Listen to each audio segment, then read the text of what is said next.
"Need a ride?" the mafia boss asked. The disabled woman looked up and saw her savior. The morning light in Riverton was gray and unforgiving, filtering through the grime of the single window in Hannah Cole's bedroom. It was 6 in the morning, the time when the city was still waking up, but the ache in her right leg had been awake for hours. Hannah sat up on the edge of her mattress, taking a deep breath to steel herself against the day. She reached for the composite brace resting against the nightstand. The heavy plastic and metal contraption looked more like a piece of industrial machinery than a medical device, but it was the only reason she could walk at all. She strapped it on with practiced mechanical movements. Velcro ripped through the silence of the apartment. Snap, pull, tighten, snap, pull, tighten.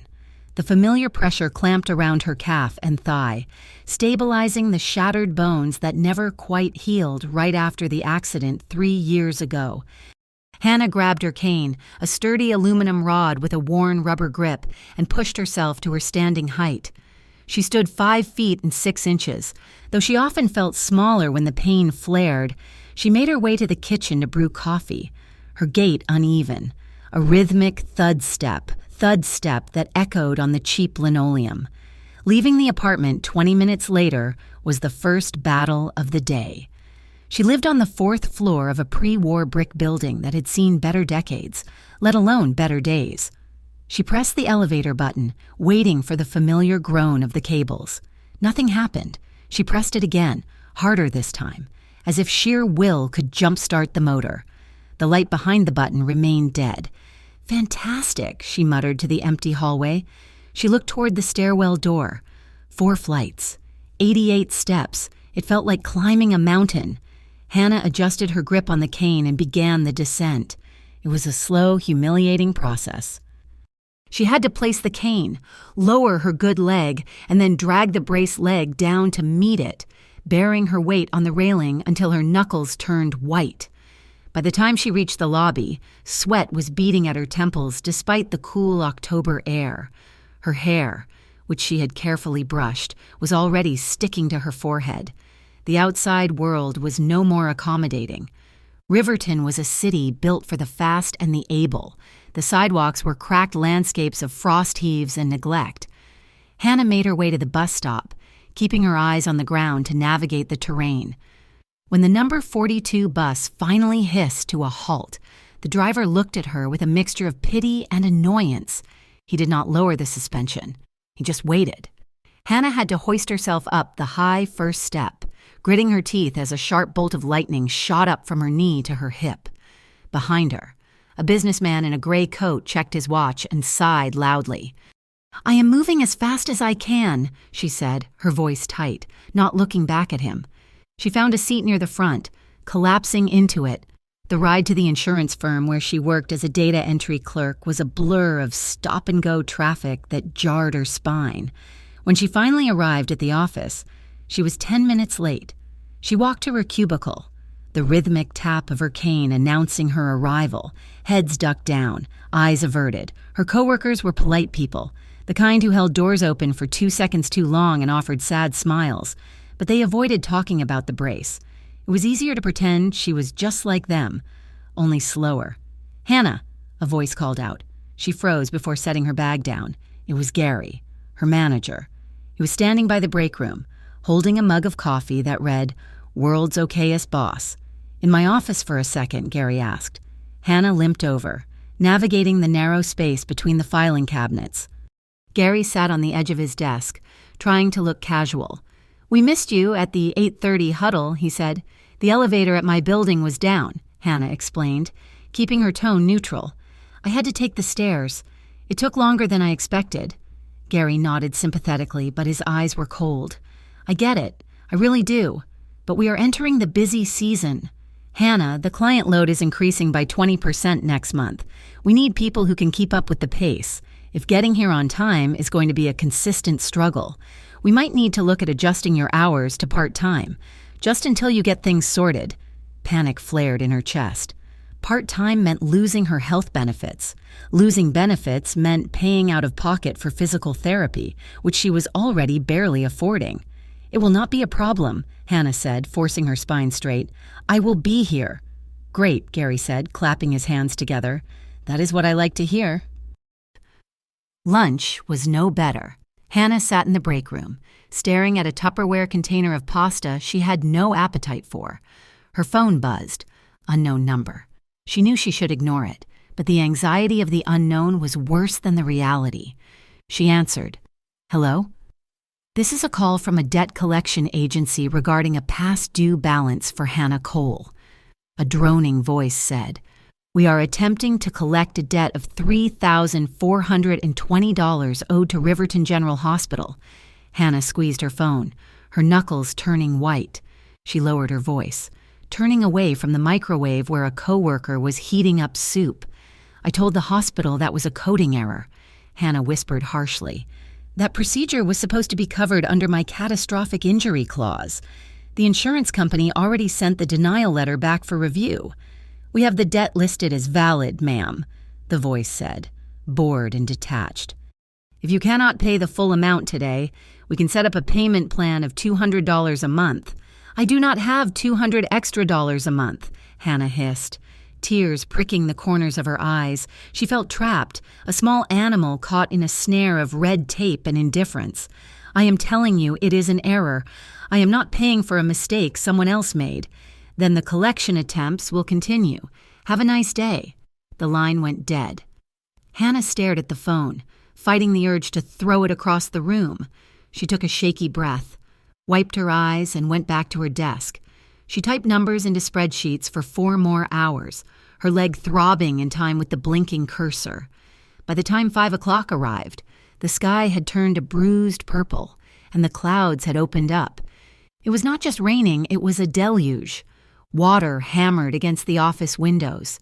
Hannah opened her rideshare app, hoping to avoid the bus. "No drivers available nearby." The screen read. She refreshed it. "Surge pricing in effect, $45. She could not afford $45 for a 3-mile ride. She closed the app and buttoned her coat. The walk to the bus stop was a nightmare.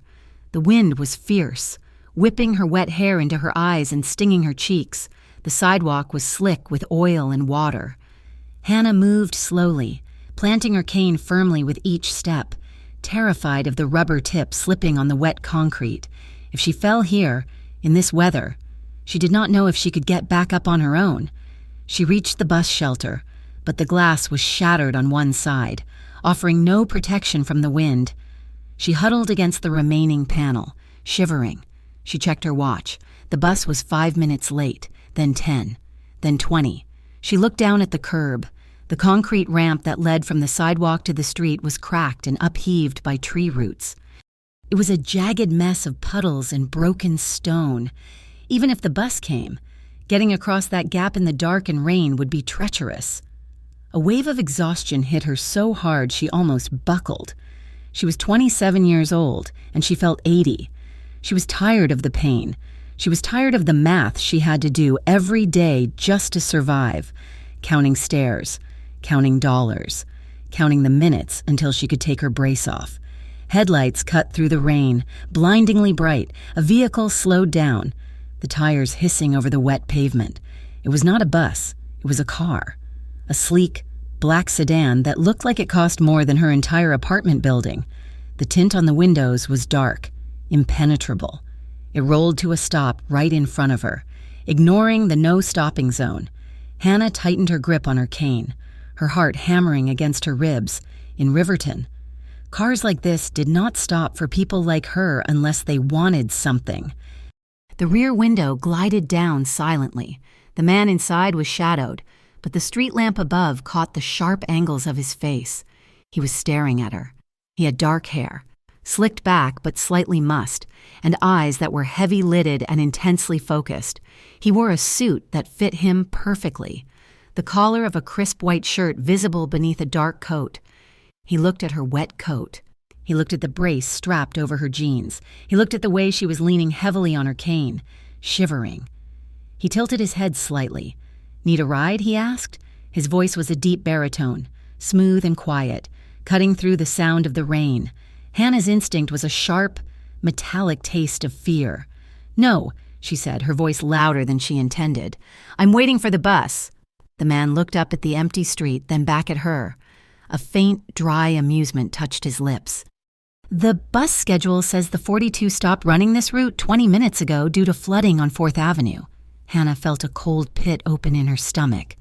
"That is not true." "Check your phone," he suggested calmly. She didn't want to look away from him, but she glanced down at her screen.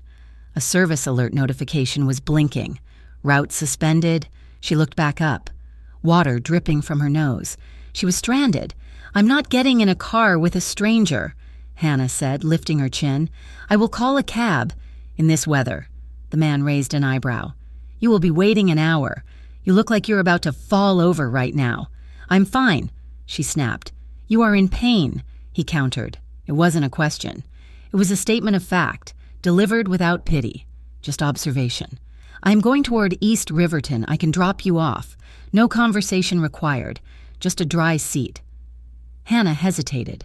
Her leg was screaming. The cold dampness was making the metal pins in her bones ache with a ferocity that made her nauseous. She looked at the luxury car, then at the desolate, flooded street. "Are you going to murder me and dump my body in the river?" she asked, her tone dripping with a cynicism she used as a shield. The man's lips quirked up again. "Not tonight. It is too wet to dig a hole. Too much mud." It was a dark joke, but it made her huff a short, surprised breath. He opened the door from the inside. The interior light flickered on, revealing cream-colored leather seats that looked impossibly soft. "Get in," he said gently. "Before you catch pneumonia." Hannah stepped off the curb, wincing as her foot landed on the uneven pavement. She maneuvered herself toward the car. The man watched her, his eyes tracking her movement, but he didn't offer to help, which she was grateful for. She didn't want him to touch her. She sat on the edge of the seat, grabbed her bad leg with both hands, and swung it inside, dragging her wet cane in after her. She pulled the door shut. The silence was instant. The roar of the rain was replaced by the low, steady hum of the engine and the soft rhythm of the windshield wipers. The air smelled of expensive leather, rain, and a hint of sandalwood cologne. "Where to?" he asked, not turning to look at her. He was looking at the driver, a silent figure behind a partition. 1040 East 10th Street, she said. The car moved forward, accelerating with a smoothness that felt like floating. Hannah kept her back pressed against the door, clutching her cane like a weapon across her lap. She risked a glance at him. He was younger than she had initially thought, maybe in his early 30s. There was a hardness to him, a kind of coiled energy that sat beneath the surface of his expensive suit. He was looking out the window, watching the city blur by. She noticed his hands resting on his knees.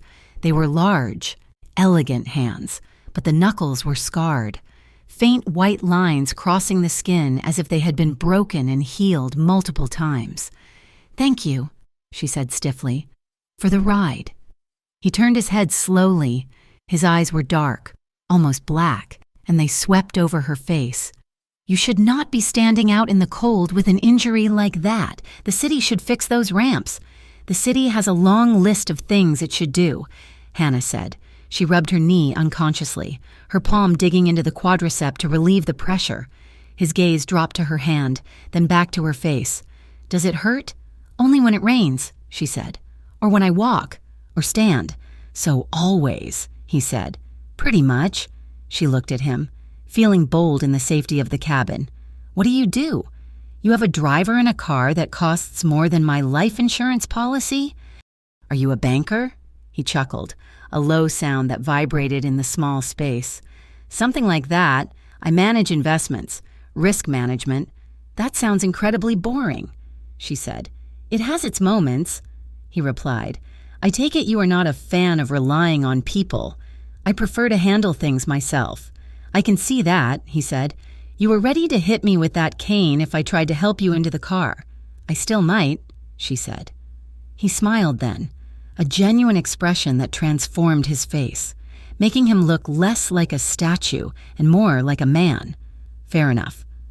The ride was too short. The warmth of the heated seat was just starting to penetrate the deep chill in her bones when the car pulled up to the curb in front of her apartment building. The streetlights here were broken, and the building loomed dark and shabby against the night.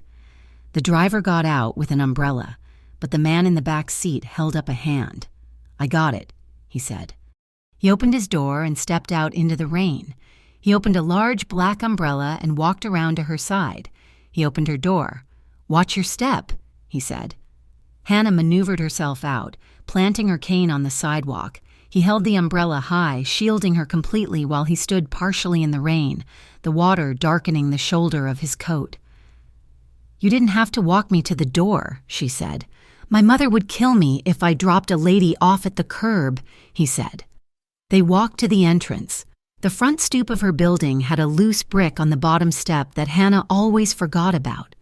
As she stepped up, her cane slipped on the wet stone. Her leg buckled. She pitched forward, a gasp escaping her throat.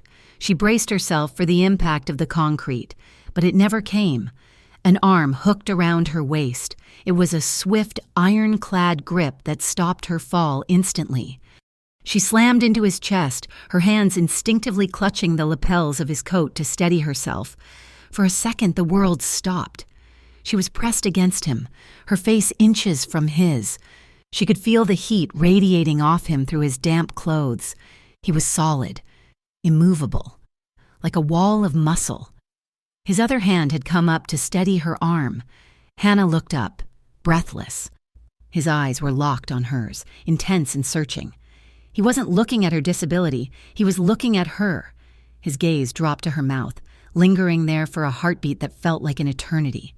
The air between them crackled, charged with a sudden, terrifying electricity. She felt safe. That was the most confusing part. In the arms of this stranger who screamed danger, she felt completely secure. He pulled back slowly, setting her upright but keeping his hand on her waist for a second longer than necessary to make sure she was steady. "Graceful," he murmured, the corner of his mouth lifting. Hannah straightened her jacket, her face flushing hot. "I was testing your reflexes. Risk management, right?"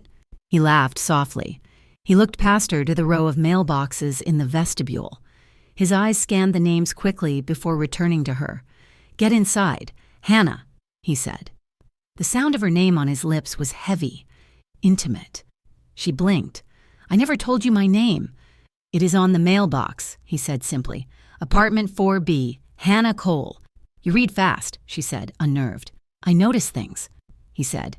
He stepped back, the umbrella shielding him again. His expression turned serious. "We will see each other again. Hannah." It sounded like a promise. She watched him walk back to the car. He moved with a predatory grace, confident and unhurried.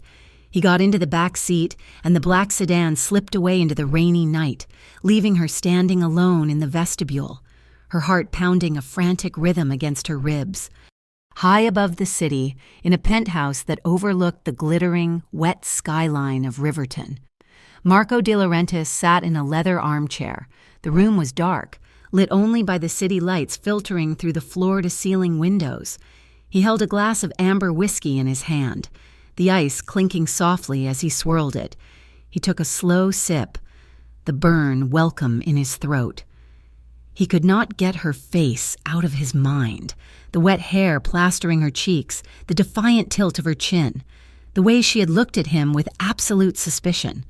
Completely unimpressed by the car or the suit, most people looked at him with fear or greed. She had just looked at him like he was an annoyance, and she was hurt. He had felt the tremor in her body when he caught her. He had seen the way she clenched her jaw to keep from crying out when she moved her leg. He set the glass down on the side table and picked up his phone. He dialed a number from memory. "Yeah, boss?" a voice answered on the first ring. "I need you to look up a building," Marco said, his voice low and quiet in the silent room. 1040 East 10th Street. It is a dump." "Okay, what about it?" "The elevator is broken," Marco said. He looked out at the rain streaking the glass. "Fix it. Tonight." "Tonight? Boss, it is almost 9 o'clock. I have to find a guy who—" "I did not ask what time it was," Marco interrupted, his tone dropping an octave, becoming ice cold. "I said fix it. Tonight, find the landlord. Wake him up, pay him, threaten him. I do not care. But when the sun comes up tomorrow, that elevator works. Do you understand? Understood, boss. Consider it done. Marco ended the call. He picked up his whiskey again, staring out at the city that bowed to his will, thinking only of the woman who had refused to. The hallway of the apartment building smelled of lemon pledge and stale coffee, the usual morning scent. But something was different. Hannah Cole stood in front of the elevator doors, her weight leaning heavily on her cane, bracing herself for the inevitable disappointment. She reached out and pressed the call button, fully expecting the dead, hollow click that usually greeted her. Instead, the button glowed a bright, crisp amber. Hannah blinked, stepping back slightly as if the panel had bitten her. A low, smooth hum vibrated through the floorboards, a sound she had not heard in the 2 years she had lived here. The cables whirred, the machinery engaged with a healthy clank, and the doors slid open with a fluid, silent grace. The interior was immaculate. The flickering fluorescent bulb had been replaced with warm lighting. The panel of buttons, usually missing the number 4 and the number 6, was brand new, the stainless steel shining under the light. She rode down in stunned silence. It was the smoothest ride of her life. When the doors opened in the lobby, she found Mr.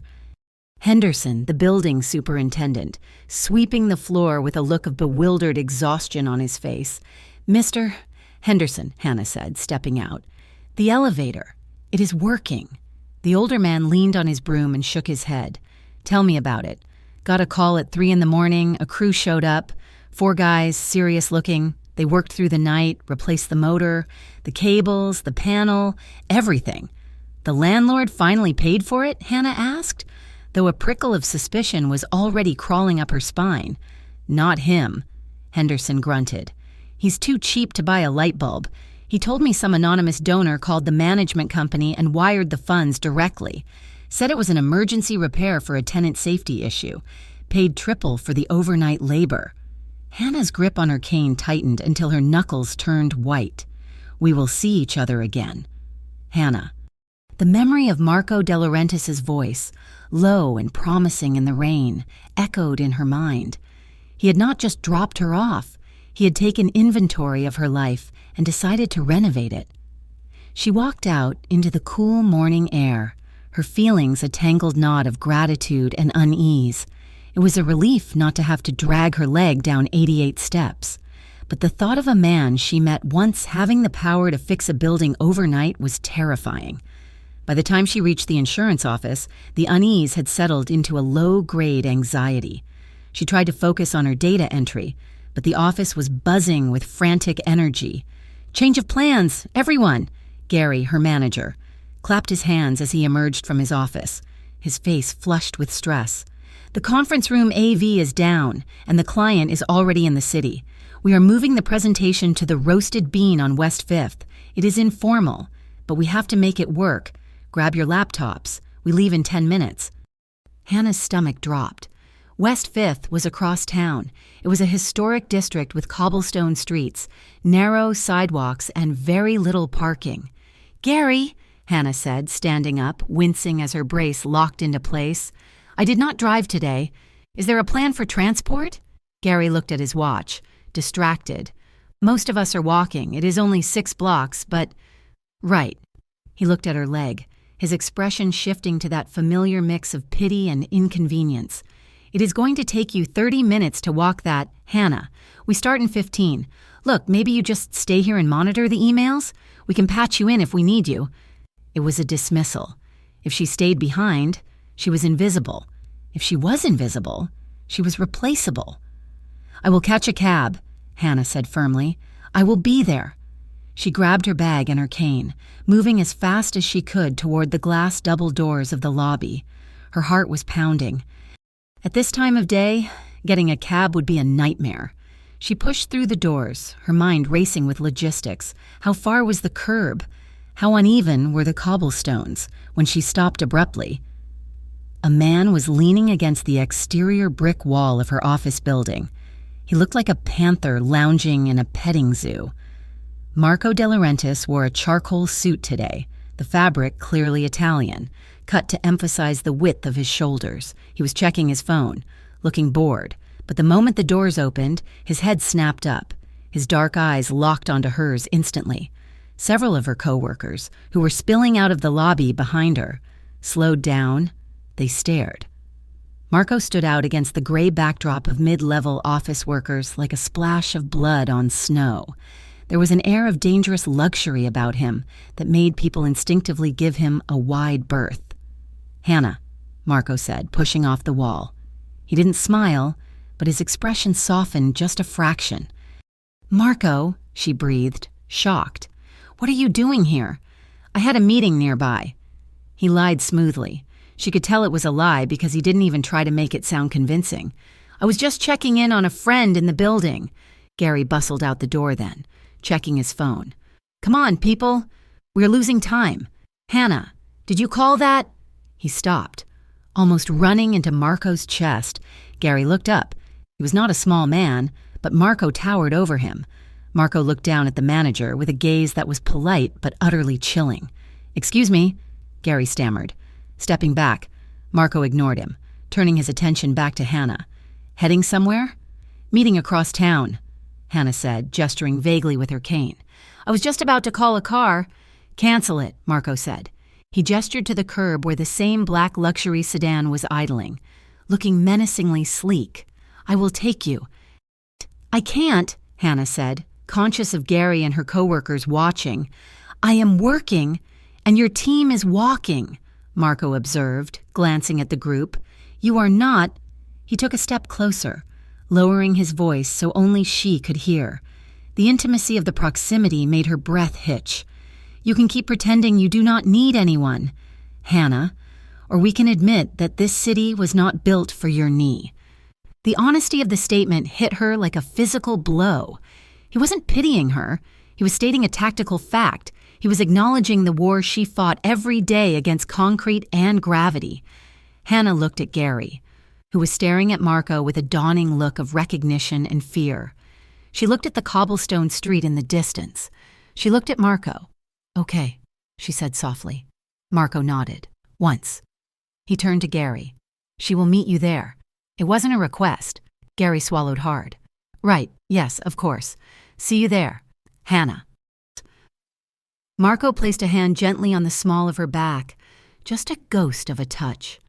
Guiding her toward the car, he opened the door for her, and she slid into the leather interior, the scent of sandalwood enveloping her again.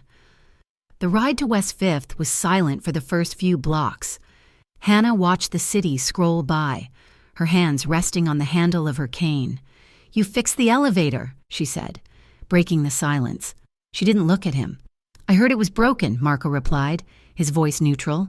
"I know some people in maintenance." "You paid for it," she corrected. "Mr. Henderson said it was an anonymous donor." Marco adjusted his cuffs. "Landlords are parasites. Sometimes they need a little motivation." "Why?" Hannah turned to look at him. "Why would you do that?" He met her gaze, his dark eyes unreadable. "Because you have enough mountains to climb.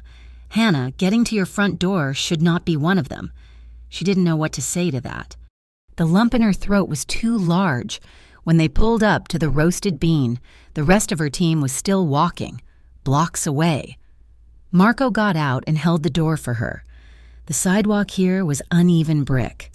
He stood close, his body acting as a shield against the bustling pedestrian traffic, ensuring no one bumped into her. "Thank you," she said, feeling small but surprisingly strong standing next to him. "You are tougher than most people I know," Marco murmured, looking down at her. "Most people would have stayed in bed. You put the brace on."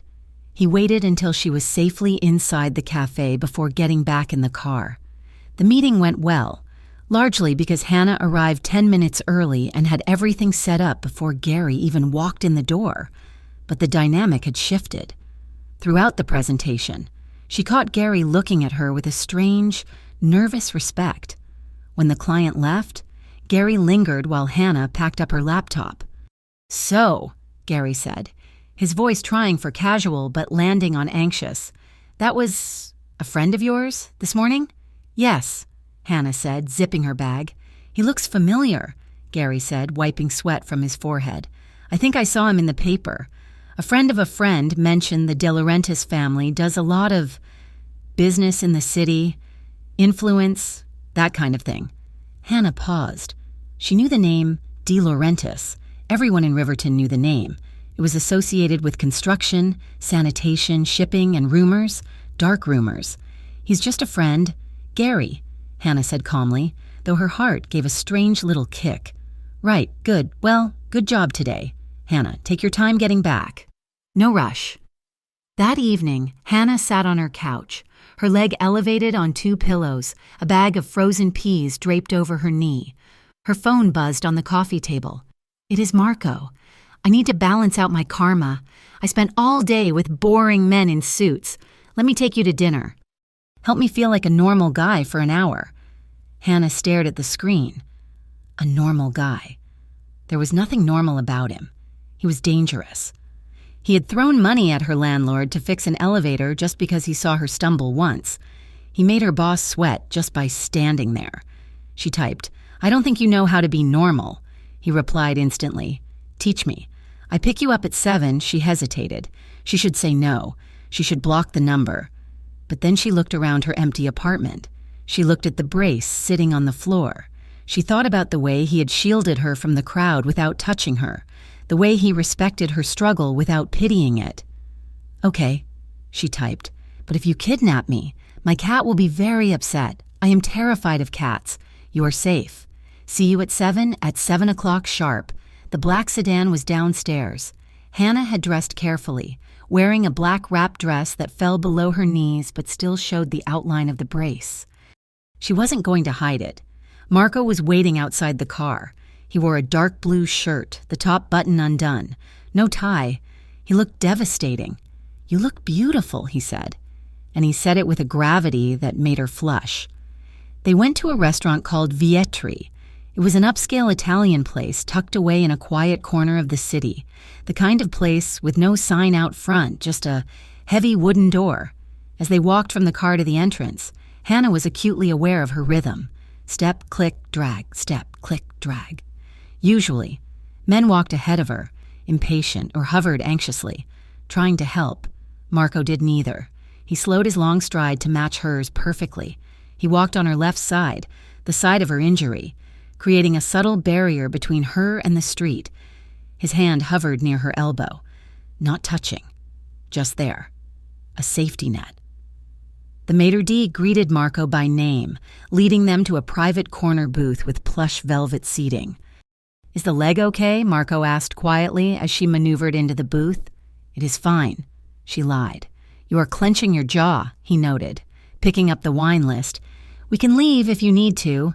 I am fine, she said, softer this time. Really, it helps to sit.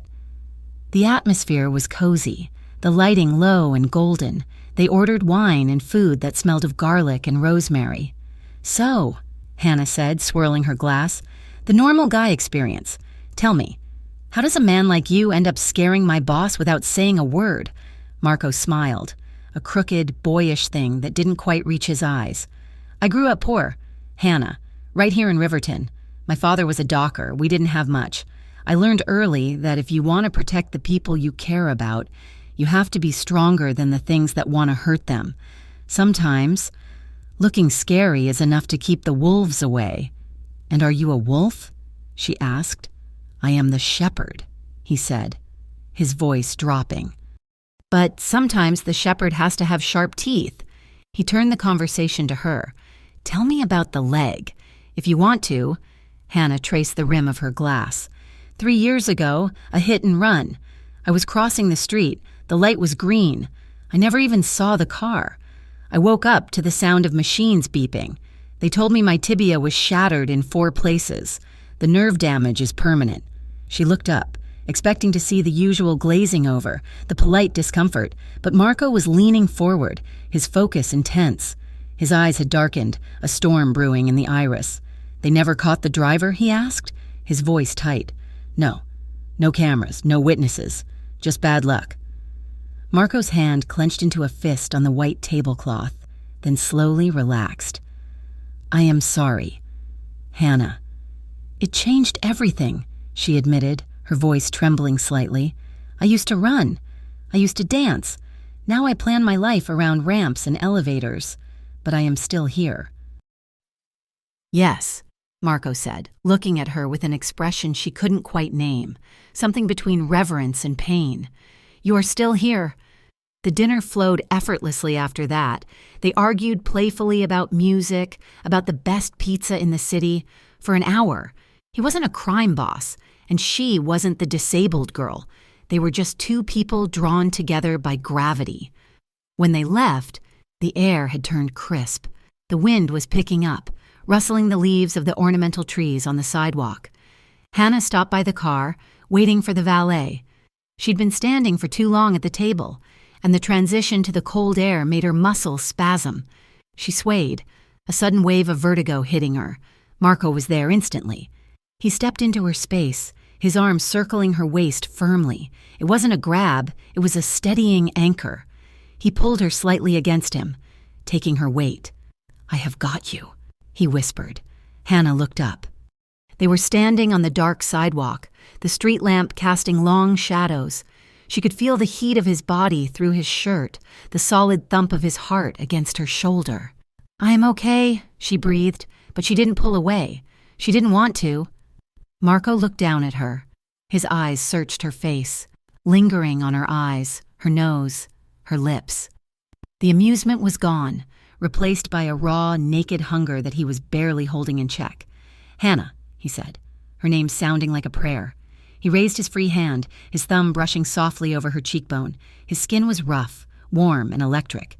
He paused, giving her a moment to back away, to tell him to stop. She didn't. She tilted her head up, a silent invitation. Marco leaned down. He kissed her. It wasn't the aggressive, demanding kiss she might have expected from a man of his reputation. It was soft. It was terrifyingly gentle. His lips moved over hers with an insistent, searching pressure. He tasted of red wine and danger. His hand on her waist tightened slightly, pulling her flush against him, while his thumb stroked her cheek, memorizing the line of her jaw. Hannah felt the world tilt, but this time it wasn't from her injury. It was the rush of adrenaline, the sudden, overwhelming realization that she was alive. She clutched the front of his shirt, opening her mouth to him, a small sound of need escaping her throat. He groaned low in his chest, deepening the kiss for just a second, stealing her breath before he pulled back. They stood there, foreheads resting against each other, breathing the same air. Hannah was trembling, her heart hammering against her ribs like a trapped bird. Marco kept his eyes closed for a moment. His fingers splayed gently on the small of her back. "I will not rush you," he whispered roughly, his voice vibrating against her skin. "I promise. We go at your speed." He kissed her forehead, a lingering, chaste touch that felt more intimate than anything else. The ride home was a blur of confused emotion. When he dropped her off, he waited until she was safely inside the lobby before driving away. Hannah went up the smooth, working elevator. She unlocked her door and sat on her bed, staring at the wall. She touched her lips. They still tingled. She knew, deep down, that Marco De Laurentiis was trouble. She knew he was part of a world that broke things. But as she unstrapped her brace, feeling the phantom warmth of his hand on her waist, she realized that for the first time in 3 years, she didn't feel broken. She felt seen, and that was the most dangerous thing of all. November in Riverton brought a chill that settled deep in the bones, the kind of damp cold that made metal ache and old injuries scream. For Hannah, it meant her mornings were slower, her brace stiff against her jeans, and her patience thinner. But for the last 3 weeks, the edges of that harsh reality had been softened by a presence she was still trying to understand. Marco. He had become a fixture in her life, slipping into the empty spaces with terrifying ease. He did not ask to enter. He simply appeared, like a force of nature that had decided to change direction. It started small. He began picking her up after her physical therapy sessions on Tuesdays and Thursdays. The first time, she had argued, standing on the sidewalk in her windbreaker, clutching her gym bag. She told him she could take the bus. He had simply leaned across the passenger seat, pushed the door open, and noted that it was 38 degrees outside and her lips were turning blue. She had gotten in. By the third week, she found herself scanning the street for the black sedan before she even exited the building. "You are limping more today," Marco observed one Tuesday evening as she slid into the warmth of the car. He didn't look at her. He was focused on merging into the chaotic Riverton traffic. "My therapist, Sarah, is a sadist," Hannah grumbled, dropping her head back against the headrest. "She decided my quadriceps needed to be punished for existing. I think she enjoys the sound of my joints popping." Marco made a low sound in his throat, a rumble of amusement. "I can have a word with her. Explain the concept of mercy." "Don't you dare," Hannah said, turning her head to glare at his profile. "I need the muscle. If I want to walk without this cane someday, I have to do the work. Do not go threatening my physical therapist." He glanced at her then, his expression unreadable but his eyes soft. "I was going to suggest sending her a fruit basket. You always assume I'm going to threaten people." "You have a threatening aura," she countered. "It is the eyebrows." "It is the eyebrows," he repeated, a smile tugging at the corner of his mouth. "Noted." He drove her home, but the routine had shifted. He didn't just drop her off anymore. He walked her to the door. Sometimes, if her leg was bad, he carried her groceries up the elevator he had paid to fix. But with his presence came whispers. Mrs.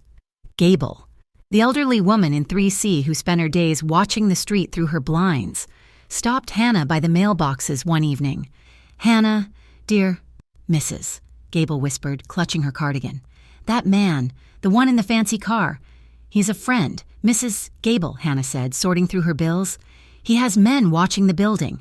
"Mrs." Gable hissed. "I saw them, sitting in a gray van down the block, just sitting, watching. They look dangerous, like the men on the news." Hannah froze. She had noticed the van, too. She had noticed how Marco always scanned the street before he let her get out of the car. "He's just protective," Hannah said, trying to convince herself as much as her neighbor. "He works in high-risk finance. Security is part of the job, if you say so." "Mrs." Gable said, shaking her head. "Just be careful. Money like that does not come without strings." The warning stuck with her, a small burr of doubt caught in the fabric of her growing affection. But then Marco would text her a picture of a ridiculous-looking dog he saw on the street, or show up with a heating pad he claimed he accidentally bought 2 of, and the doubt would recede. Then came the invitation. "I want to cook for you," he said on a Friday afternoon. "My place, no crowds, no staring, just dinner." Hannah hesitated. Going to his home felt like crossing a line. It was an admission that this was not just a series of rides. It was something real.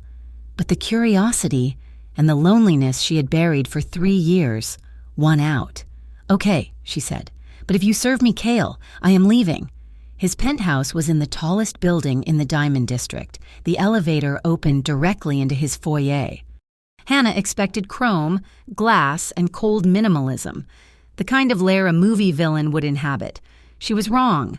The space was warm. The lighting was low and amber, coming from floor lamps rather than harsh overheads. There were plants everywhere, ferns cascading from shelves, a massive monstera in the corner, softening the sharp angles of the architecture. A record player in the corner was spinning vinyl, the scratchy, soulful sound of a saxophone filling the air. "Welcome," Marco said. He was in the kitchen, and for the first time, she saw him without his armor. He had shed the suit jacket, his tie was gone, the top 2 buttons of his white shirt were undone, and his sleeves were rolled up to his elbows. Hannah stared. His forearms were thick with muscle, cords of veins mapping the skin, but it was the scars that held her attention. There were faint white lines, jagged and old, telling stories of violence she couldn't imagine. "Red wine or white?" he asked, not noticing her scrutiny. "Red," she managed to say, leaning on her cane as she walked further into the room. "This place, it is not what I expected. Let me guess. Marco said, pouring 2 glasses. "You expected a shark tank and black leather furniture? Maybe a laser pit," she teased. "And a white cat." He laughed, a genuine, open sound that made her chest ache. He moved around the kitchen with a quiet confidence, chopping vegetables with precision. There was no wasted movement in him. He was a man who knew exactly where everything was and exactly what he was doing. They ate at the kitchen island. He had made risotto, rich and creamy. Hannah sat on a high stool, her brace leg extended to the side to keep it straight. As they ate, the conversation drifted from the food to deeper waters. "Mrs. Gable thinks you are a mobster," Hannah said, testing the waters. She tried to make it sound like a joke. Marco paused, his fork hovering halfway to his mouth. He didn't laugh. "Mrs. Gable has an active imagination. She says there are men watching the building." "Riverton is a dangerous city." "Hannah," he said quietly, "I have enemies in business. I make sure the people close to me are safe. That is all." He took a sip of wine, his eyes locking onto hers. "Does that scare you?" "A little," she admitted, "but mostly, I just wonder why you care. I am a clerk at an insurance firm. I walk with a cane. I am not exactly a high-value asset." "Is that how you see yourself?" Marco asked. "A broken asset." Hannah looked down at her plate. "It is how the world sees me. Before the accident, people looked at my face. Now, they look at the brace first. They see the limp. They assume I am weak. They assume I need help with everything. Sometimes I feel like I am just a collection of medical codes and limitations." Under the counter, Marco's knee brushed against hers. She flinched instinctively, but he didn't pull away. He left his leg there, a warm, solid pressure against her own. It was a silent anchor. "I do not see a collection of codes," Marco said, his voice rough.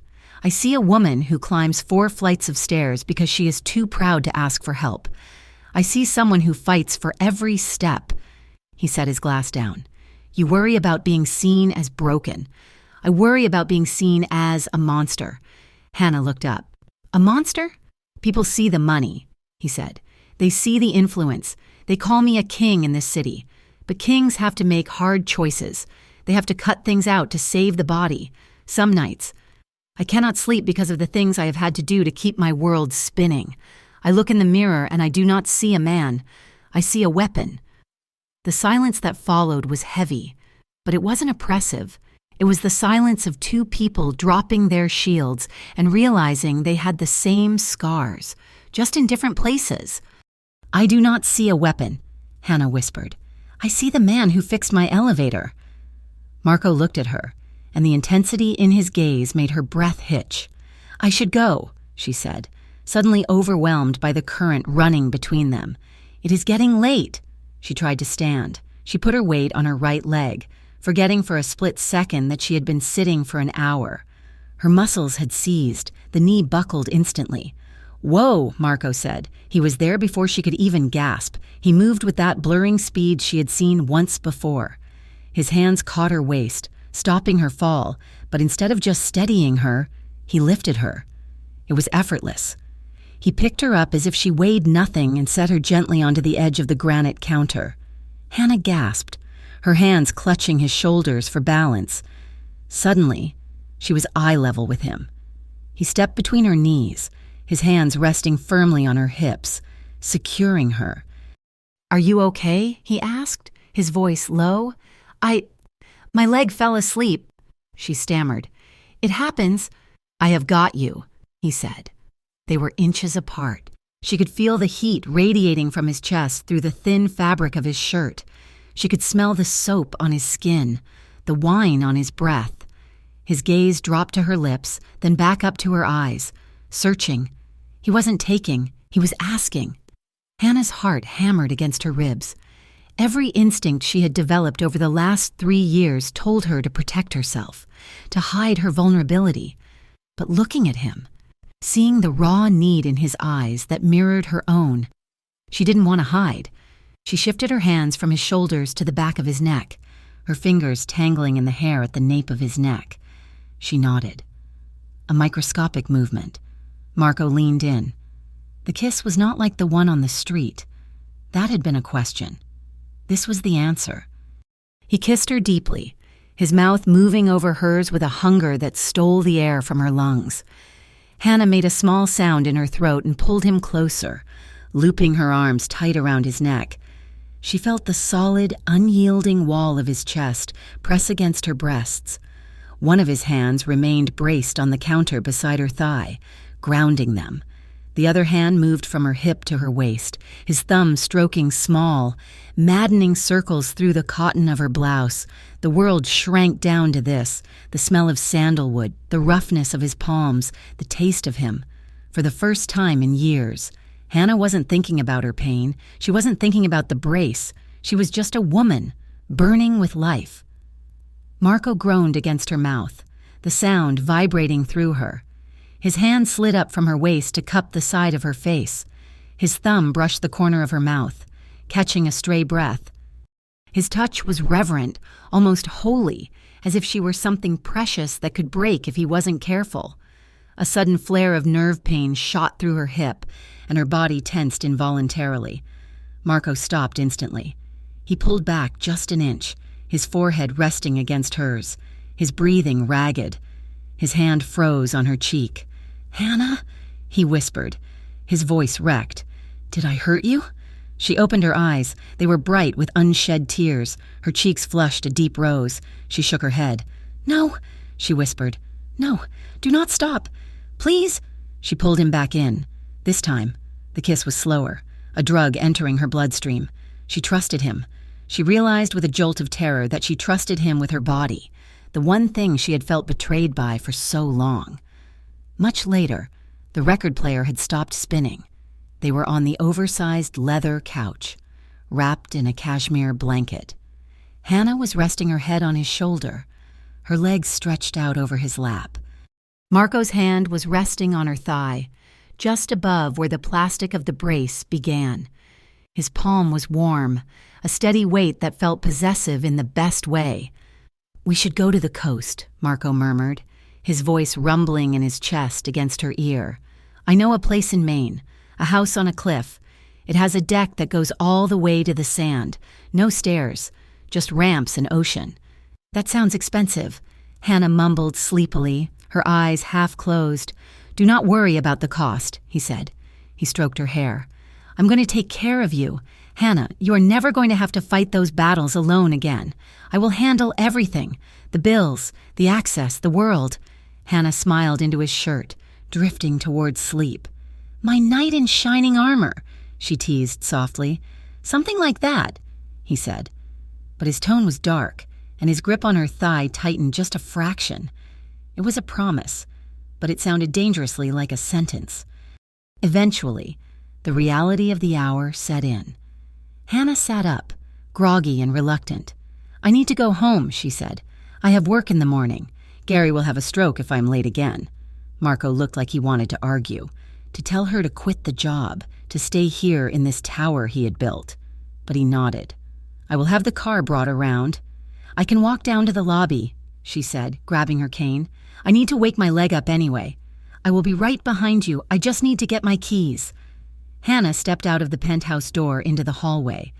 It was quiet, the plush carpet muffling the sound of her cane. She pressed the elevator button and waited.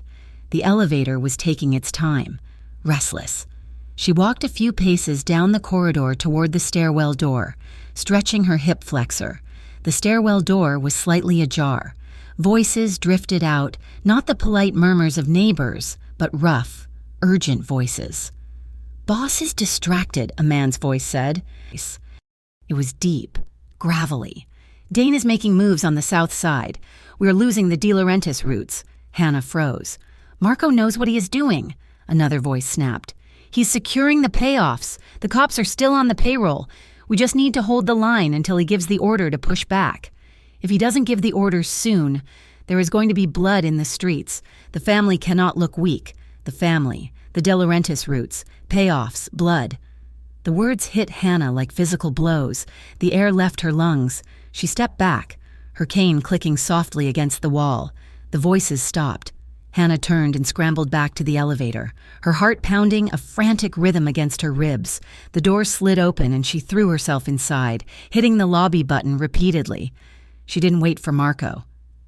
When the elevator reached the lobby, she didn't wait for the car. She walked out into the cold night, hailed the first cab she saw, and gave her address, her hands shaking so hard she could barely open the door. Back in her apartment, the silence was deafening. Hannah threw her bag on the floor and grabbed her laptop. She sat on the edge of her bed, her fingers flying across the keys. Marco De Laurentiis, Riverton. The results populated instantly. There were no LinkedIn profiles, no investment banking bios. Instead, there were news articles from the Riverton Gazette, crime blogs, and FBI watch lists. Head of De Laurentiis crime syndicate linked to dock worker disappearance. Riverton's Shadow King, the rise of Marco De Laurentiis. Racketeering charges dropped due to lack of witnesses. She clicked on images. There he was. Not the man in the warm kitchen with flour on his hands, but a man in a black suit leaving a courthouse, surrounded by lawyers. His face a mask of cold indifference. A man who looked capable of ordering a murder as easily as he ordered dinner. He wasn't a risk manager. He was the risk. He hadn't just fixed her elevator. He had likely threatened the landlord. The friends he mentioned were henchmen. The business was extortion. And the hit and run? The accident that ruined her leg? He was part of the world that created that chaos. The world of fast cars, reckless men, and violence that spilled over onto innocent sidewalks. Hannah felt bile rise in her throat. She felt betrayed, not just by him, but by herself. She had let him touch her. She had let him hold her. She had felt safe in the arms of the monster. She stood up. Her legs screamed in protest, but she ignored it. She grabbed her coat. 30 minutes later, she was back at the penthouse building. The doorman tried to stop her, but the look on her face, a mix of fury and devastation, made him step back. She still had the guest pass he had given her weeks ago in her pocket. She rode the elevator up, her breath coming in short, sharp gasps. She didn't knock. She shoved the door open. Marco was in the living room pouring a drink, looking worried. He looked up as she stormed in. "Hannah?" He took a step forward, relief washing over his face. "You disappeared. I was about to—" "Stop," she commanded. Her voice was shaking, but it was loud.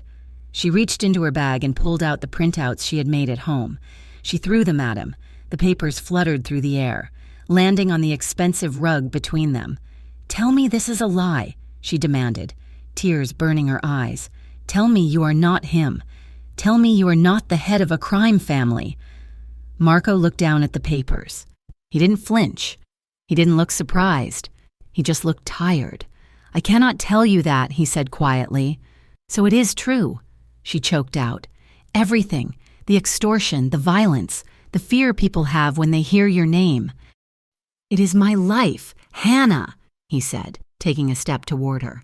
"It is the world I was born into, but with you—" "Do not put this on me," she screamed, stepping back. "You lied to me. You let me believe you were just some rich guy who happened to care. You let me open up to you. You let me trust you." "I never lied," Marco said, his voice rising, desperate.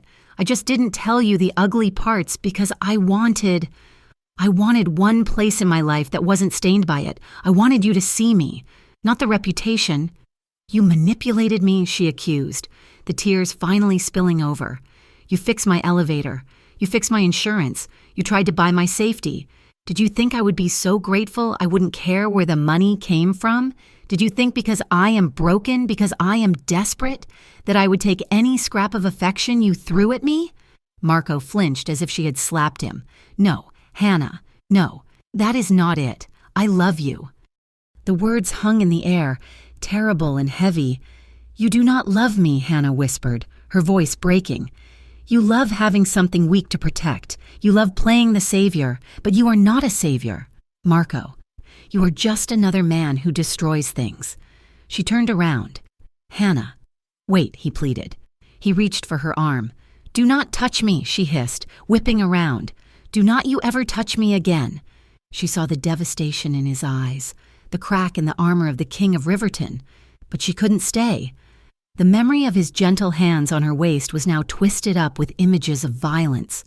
She walked out the door, her cane hitting the floor hard with every step, leaving him standing alone in the beautiful, warm cage he had built, surrounded by the scattered papers of his sins. The silence on Hannah's phone was louder than any ringtone.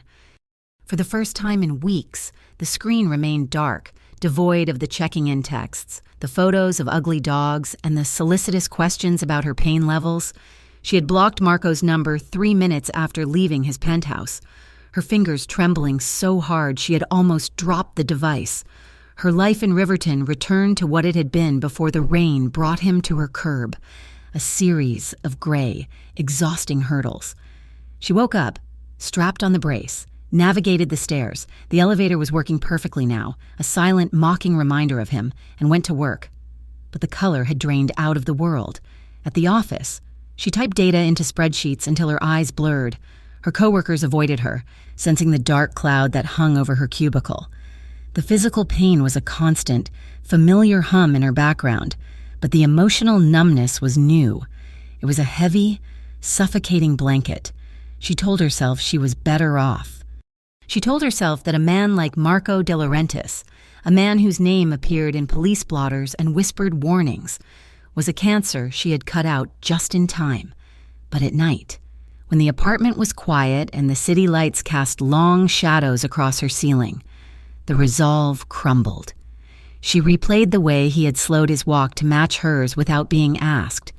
She remembered the tremor in his voice when he admitted he felt like a monster.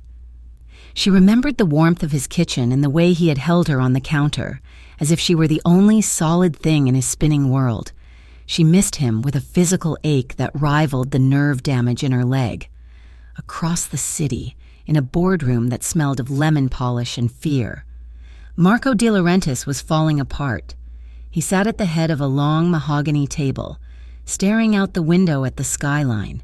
His lieutenants were arguing about shipping manifestos and territory disputes in the South Ward, but their voices sounded like static. "Boss," a man named Sal said, hesitating, "the union rep needs an answer on the dock expansion by Friday. If we push back, they strike." Marco did not turn his head. "Pay them what they want." The room went silent. "Boss?" Sal asked, confused. "That cuts our margin by 12%. You said last week we needed to squeeze them." "I said pay them," Marco snapped, slamming his hand onto the table. The sudden violence of the movement made 3 men flinch. Marco turned his dark, furious gaze on them. "Are you deaf? Give them the raise. Keep the docks quiet. I do not have time for a strike right now." He stood up, buttoning his jacket, and walked out of the room, leaving his associates staring at each other in bewilderment. Marco paced his office, running a hand through his hair. He felt like a caged animal. He had respected Hannah's wish. He had not called. He had not shown up at her door. But the silence was driving him insane. He picked up his burner phone and dialed a number. "Status!" he barked. "She is at work," a low voice replied. "She skipped lunch again. She looks tired, boss. She's limping pretty bad today." Marco gripped the phone until the plastic creaked. "Did she take the bus?" "Yeah, the ramp was working, though." "Keep eyes on her," Marco ordered, his voice dropping to a growl. "If anyone looks at her wrong, if anyone gets within 5 feet of her, you step in, but do not let her see you. She cannot know you are there." "Understood." Marco hung up and leaned his forehead against the cool glass of the window. He was a man who controlled unions, politicians, and millions of dollars in illicit trade, but he could not make one stubborn woman eat a sandwich or take a cab. 2 weeks into the silence, Hannah had a routine checkup at Riverton General. She sat on the crinkly paper of the exam table, dreading the walk to the billing department afterward. Her insurance had denied the last round of cortisone shots, and she knew the balance was climbing toward terrifying heights. "Doctor," Evans came in, looking cheerful. He checked the range of motion in her ankle, humming to himself. "Everything looks stable. Hannah," he said, "the inflammation is down slightly. Whatever you are doing, keep doing it." "I am just working," she said dully. "Well, the stress reduction must be helping." "Doctor," Evans said, He handed her a file. "And I see the billing office finally sorted out that mess with your account. It is good to see a zero balance for once."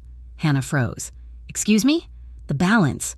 "Doctor," Evan said, washing his hands.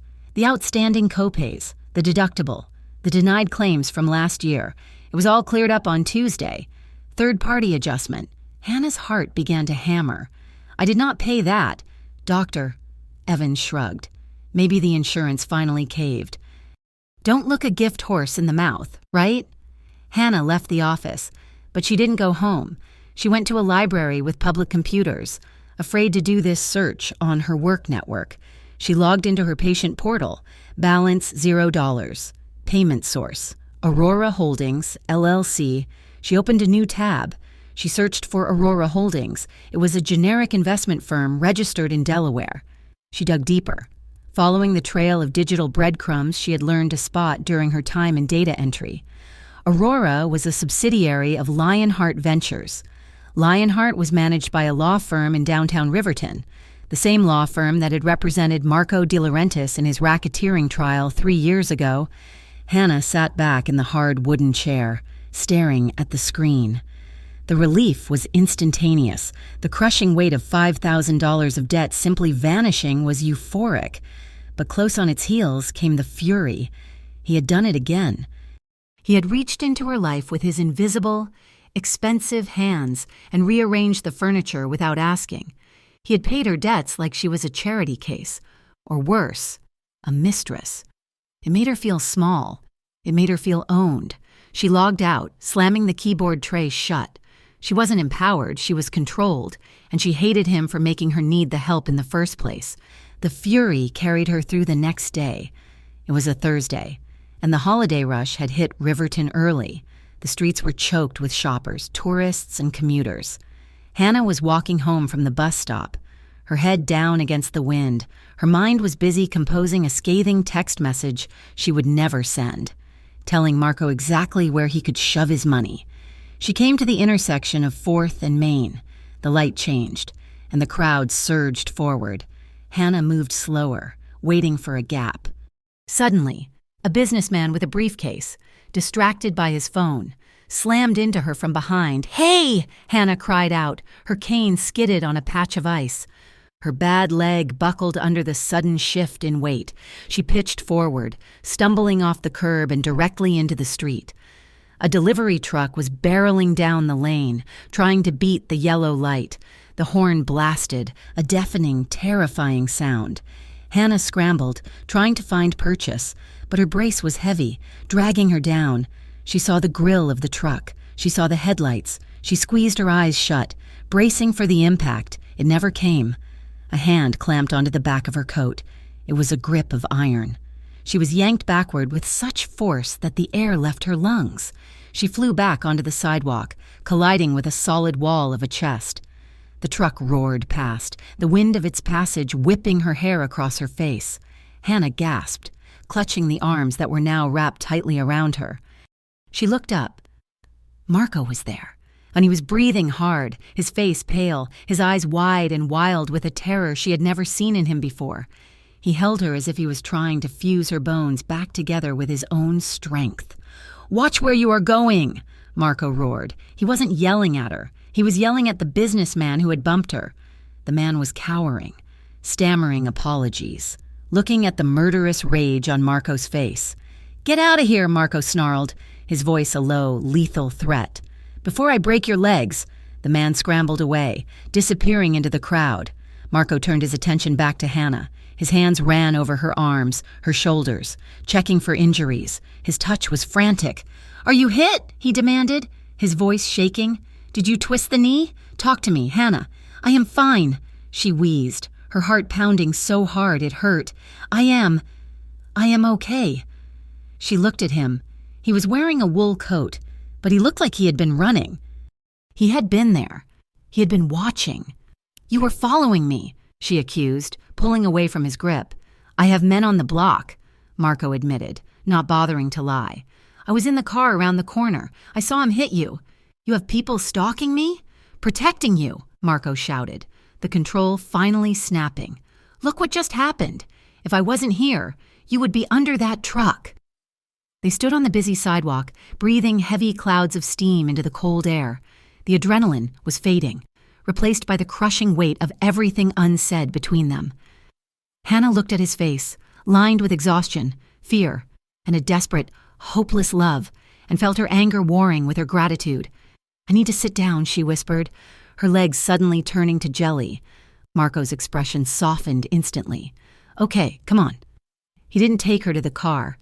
He guided her into a small, grime-streaked diner on the corner.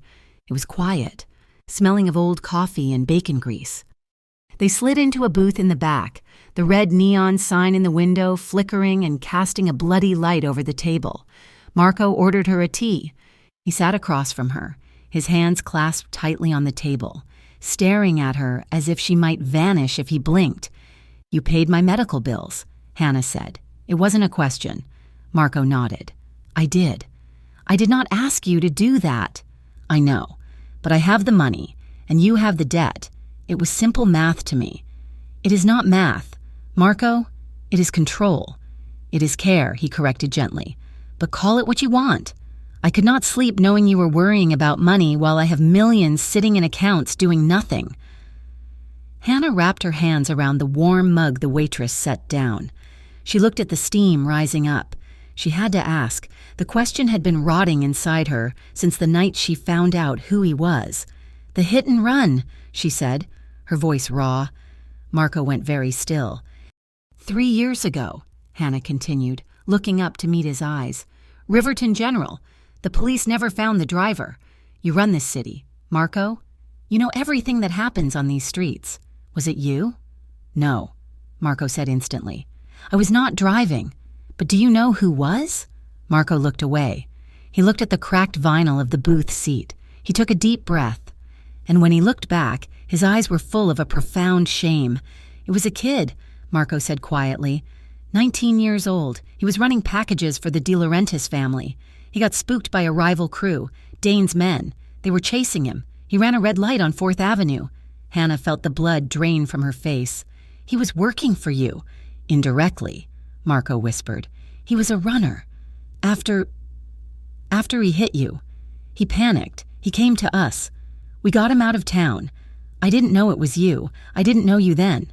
I just knew a job went sideways and a civilian got hurt." "A civilian," Hannah repeated, the word tasting like ash. "That is what I am to you. Collateral damage." "No." Marco reached across the table, covering her hand with his. "Hannah, please." She pulled her hand away as if he had burned her. Tears blurred her vision, hot and stinging. "You created this," she said, her voice trembling. "The world you live in, the wars you fight over territory and money. It is the reason I cannot walk without this brace. It is the reason I am in pain every single day. And you have the audacity to try and fix it with money? You think paying my bills wipes the slate clean?" "I know it doesn't," Marco said, his voice breaking. "I know my hands are dirty. Hannah, I know I am part of the machine that hurt you. Why do you think I couldn't stay away? Why do you think I watched you from the car tonight? Because every time you limp, I feel it. Every time you wince, it cuts me. Then let me go," she whispered. "I can't," he admitted, looking at her with a terrifying vulnerability. "I have tried, for 2 weeks. I have tried to convince myself to let you be. But the thought of you out here, alone, vulnerable, it kills me. I can't walk away from you. I do not know how." "That is not love," Hannah said, sliding out of the booth. "That is guilt." She grabbed her cane and walked out of the diner. Marco followed her. He caught up to her on the sidewalk, under the flickering neon light. "It is not just guilt," he shouted, grabbing her arm to spin her around. "Do not tell me what I feel. You think I care about anyone else like this. You think I stand in the rain for anyone else. It doesn't matter," she shouted back, "because your hands are stained. Marco, you can wash them, you can put on expensive suits, but the blood is still there, and it is my blood." The accusation hung in the cold air. Marco looked as if she had stabbed him. "I am trying," he whispered, stepping closer. I am trying to change things. I'm steering the family away from the violence, but I cannot do it overnight. I cannot wait for you to find a conscience, Hannah said, sobbing now. He stepped into her space, unable to help himself. He wrapped his arms around her, pulling her against his chest. Hannah fought him for a second, pushing against his shoulders, but then the grief overtook her.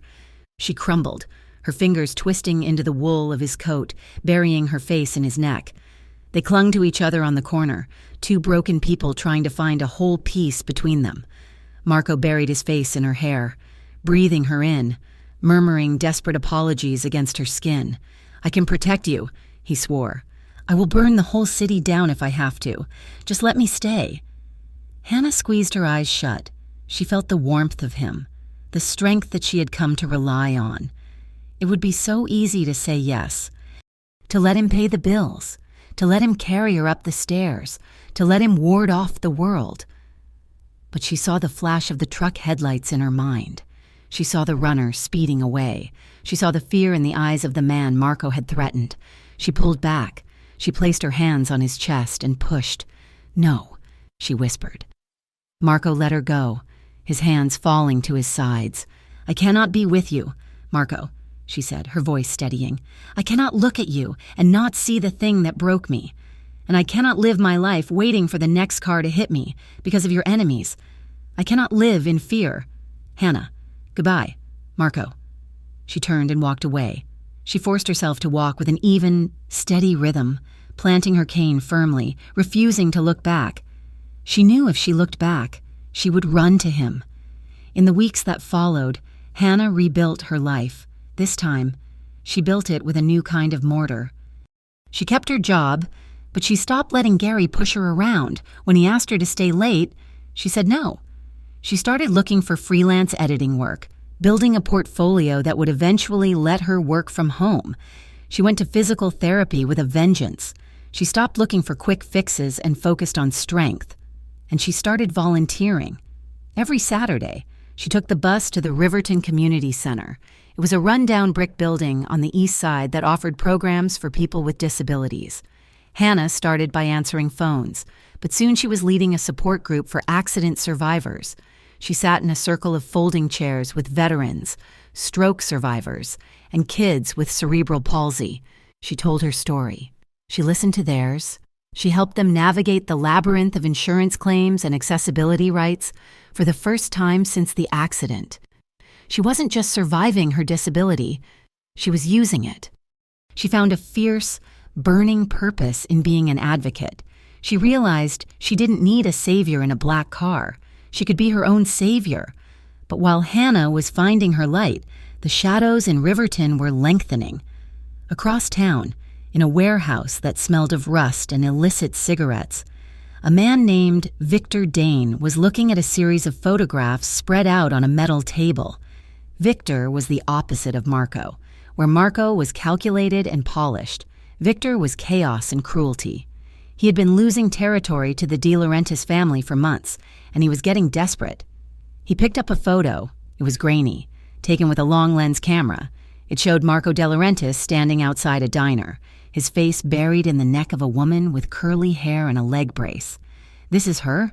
Victor asked, his voice like grinding glass. "Yeah," a henchman replied. "Hannah Cole, civilian, works in insurance. Marco has had men watching her 24/7 for a month. He is obsessed." Victor smiled, and it was a terrifying expression. He tapped the photo with a dirty fingernail. "Marco has always been so careful," Victor mused. "So untouchable. But everyone has a heart, somewhere, and hearts can be broken." He looked at the man. "Pull the boys off the shipping lanes," Victor ordered. "We are changing targets. We are going to take the King of Riverton down, and we are going to use his little broken queen to do it." The winter wind in Riverton was not just cold, it was predatory. It whipped down the narrow alleyways of the east side, rattling the chain-link fences of the community center where Hannah Cole had spent the last 8 hours. She buttoned her coat to her chin, her fingers stiff, and pushed the heavy metal door open with her shoulder. It was 9 o'clock at night. The street was deserted. Hannah adjusted her grip on her cane. the familiar rubber handle feeling slick in her gloved palm. She was exhausted, her right leg a burning column of ache after a day of standing and filing paperwork. But it was a good kind of exhaustion. It felt like she had built something today, rather than just surviving. She walked toward the bus stop, the rhythmic click-drag of her gait echoing off the brick walls. The streetlights here were sparse, casting long, skeletal shadows across the pavement. A prickle of unease danced along the back of her neck. Hannah stopped. She turned, scanning the street behind her.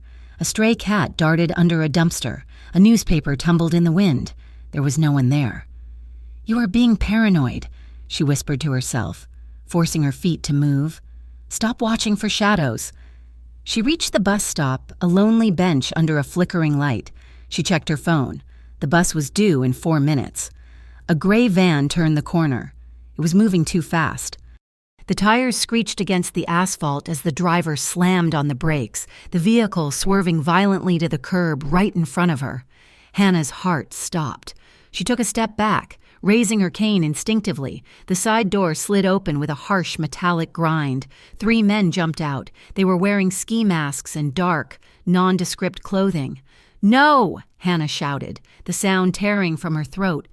She tried to turn, to run, but her body betrayed her. Her braced leg locked up in panic. Refusing to pivot quickly enough, the first man lunged for her. Hannah swung her cane with all the strength she had. The aluminum rod connected with the man's shoulder with a solid thwack, eliciting a grunt of pain, but there were too many of them.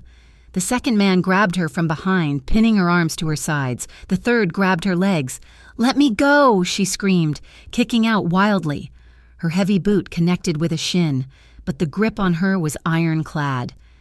They lifted her off the ground. The world spun. The streetlight, the dark sky, the dirty pavement. Her cane was wrenched from her hand. It clattered to the ground, bouncing once before rolling into the gutter. Terror, cold and absolute, washed over her.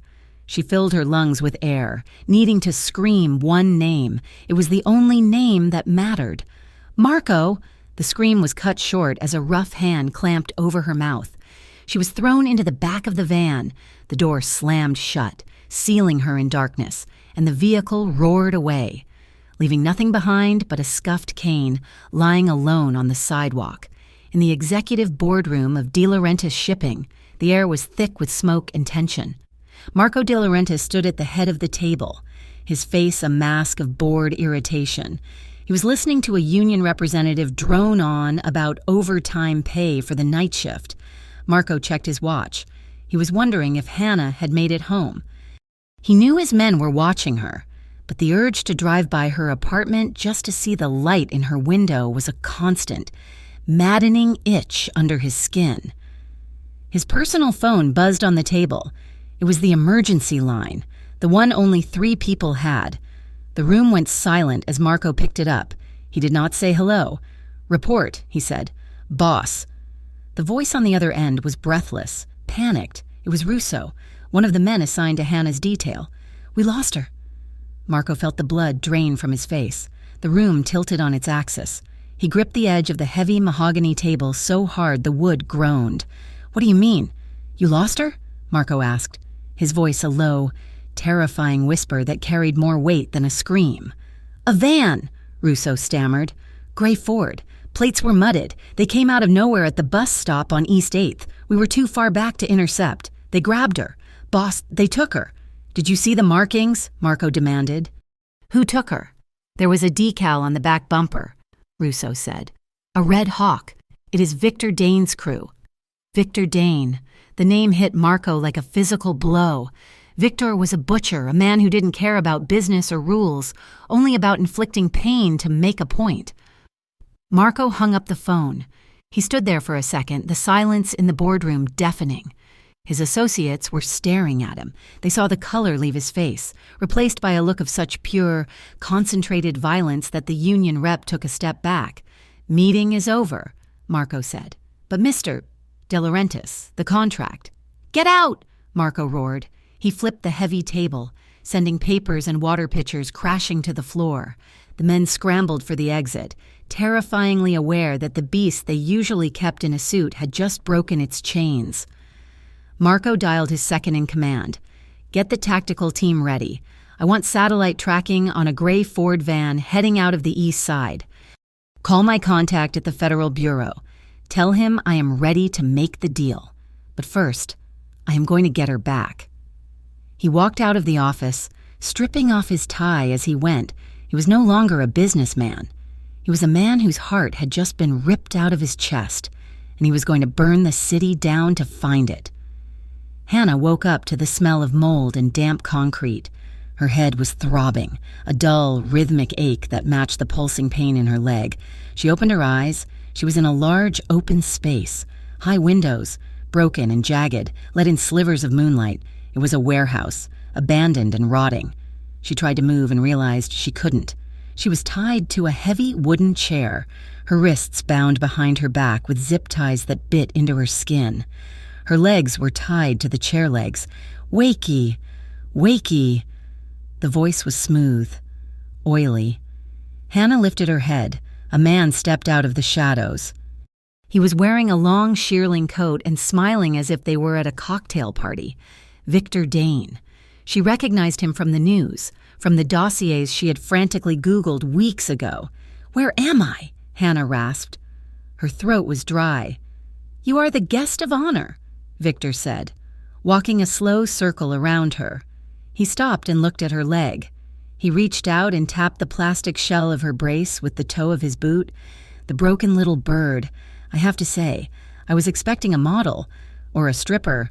Marco usually has more expensive tastes. "Let me go," Hannah said, struggling against the bonds. "I have nothing to do with him." "Oh, you have everything to do with him," Victor laughed. "I have been watching him. The great Marco De Laurentiis, the man of ice. And then I see him crying on a street corner, holding you like you are the Holy Grail. You are his weakness, my dear. And weaknesses are meant to be exploited." He pulled out his phone. "Smile." He snapped a picture of her. Hannah turned her face away, refusing to give him the satisfaction of seeing her cry. "I'm going to send this to him," Victor said, typing a message. "I'm going to tell him that if he doesn't hand over the shipping routes by midnight, I am going to start breaking the parts of you that are not already broken." Hannah felt a spike of terror so sharp it nearly made her vomit. But then she thought of Marco.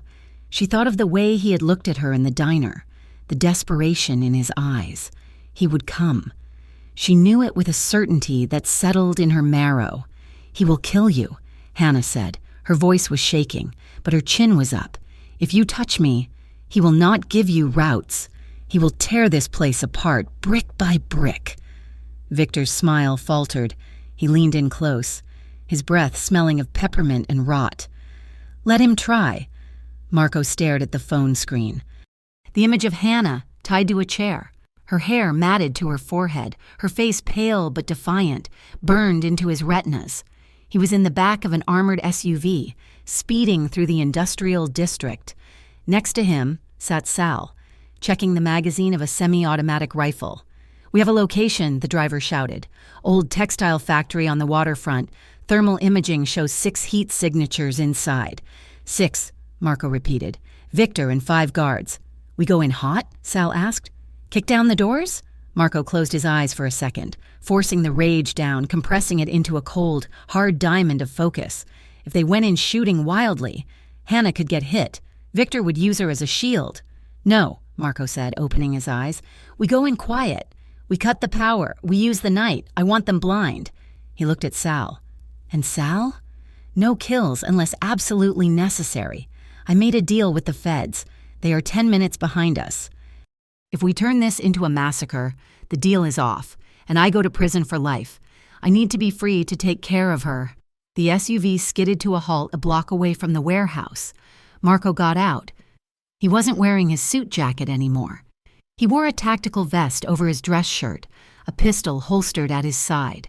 He moved toward the building, blending into the shadows like a ghost. Inside the warehouse, the lights suddenly died. The hum of the overhead lamps cut out, plunging the space into near total darkness. The only light came from the moon slicing through the high windows. "What is that?" Victor shouted. "Check the breaker." Hannah held her breath. She heard the sound of confusion among the guards, footsteps running, a curse, then a sound she would never forget, the soft, wet thud of a body hitting the floor.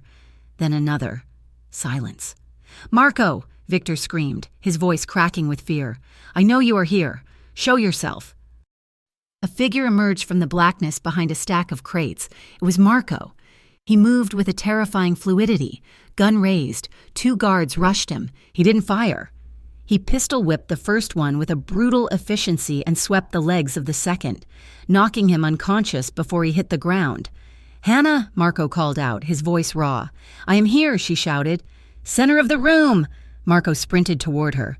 He reached the chair and holstered his weapon, pulling out a knife. His hands were shaking violently as he sliced through the zip ties on her wrists. "I have got you," he murmured, over and over, like a mantra. "I have got you. Hannah, I am sorry. I am so sorry." The bonds snapped. Hannah threw her arms around his neck, burying her face in his shoulder. He smelled of gunpowder and sweat and safety. "Look out!" she screamed, looking over his shoulder. Victor Dane had emerged from the office on the catwalk above. He had a gun trained on them. "So romantic," Victor sneered. He fired. The bullet sparked off the concrete floor inches from Marco's foot. Marco spun around, shoving Hannah behind him. He positioned his body as a human shield, covering her completely. He drew his gun, but Victor had the high ground and cover. "Drop it," Victor yelled, "or the next one goes in her spine." Marco froze. He slowly lowered his gun to the floor. "Let her go. Victor, this is between us." "It is all connected," Victor shouted, descending the metal stairs, gun steady. "You are weak, Marco. You let a woman make you soft." Victor reached the ground floor. He walked toward them, eyes wild. He was going to kill them. Hannah could see it. He wasn't interested in leverage anymore. He wanted to destroy the myth of Marco de Laurentiis. Marco was tensed, ready to spring, but Victor was too far away to reach. Hannah looked down. Near the leg of the chair she had been tied to, there was a rusted length of iron pipe, debris from the decaying building. She wasn't helpless. She wasn't just a victim. As Victor stepped closer, gloating, eyes fixed on Marco, Hannah shifted her weight. Her bad leg screamed in protest, but she ignored it. She lunged, grabbing the pipe. "Hey!" she shouted. Victor turned his head, surprised. Hannah swung the pipe with every ounce of frustration, pain, and rage she had held inside for 3 years. It connected with Victor's forearm, the arm holding the gun, with a sickening crunch. Victor screamed. Dropping the weapon, Marco didn't hesitate. He lunged forward, tackling Victor to the ground. He delivered one precise, devastating punch to Victor's jaw. Victor went limp. Marco stood up, breathing hard. He kicked Victor's gun away. Sirens wailed in the distance, getting louder. Marco turned to Hannah. He didn't look at the unconscious man. He didn't look at the doors where the police would be entering in seconds. He looked only at her. He rushed to her, grabbing her face in his hands. You hit him." "He was talking too much," Hannah panted, dropping the pipe. Her legs gave out. Marco caught her. He scooped her up into his arms, burying his face in her hair. "I have got you. We are leaving. Now." Marco refused to take her to a hospital. He knew the police would swarm the ER, asking questions Hannah wasn't ready to answer.